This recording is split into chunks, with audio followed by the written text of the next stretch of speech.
So, you're floating above the Earth in space and you want to come back down as fast as possible. How do you do that? First, we have to establish what the region of space we're dealing with. I think the most appropriate region would be the Kármán line.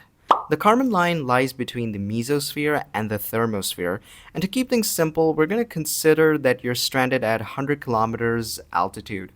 I'm also going to consider that you'd prefer to come back down in a straight line rather than spiraling your way through the ozone layer.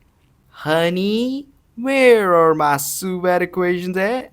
Okay, since we established that our displacement is 100 kilometers, if we change that into meters, that would be 100,000 meters. Uh, then our initial velocity would be 0 meters per second because we haven't started to fall yet. And then our acceleration would be 9.81 meters per second squared, which is the gravitational force constant.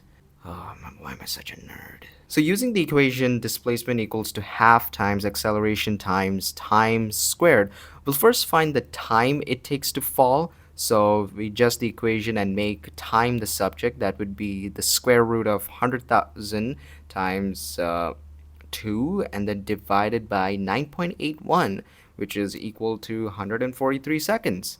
And then we're going to use another equation, which is v equals to u plus at to find the final velocity.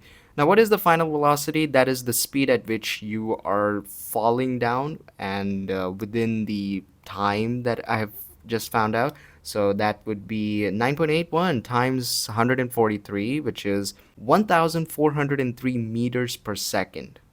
Seems easy enough, right?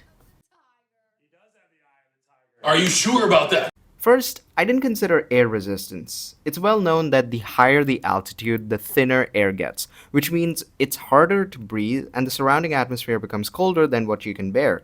But if you're falling 1.5 kilometers per second in a straight line, there's a certainty that you're gonna end up looking like a burnt pancake.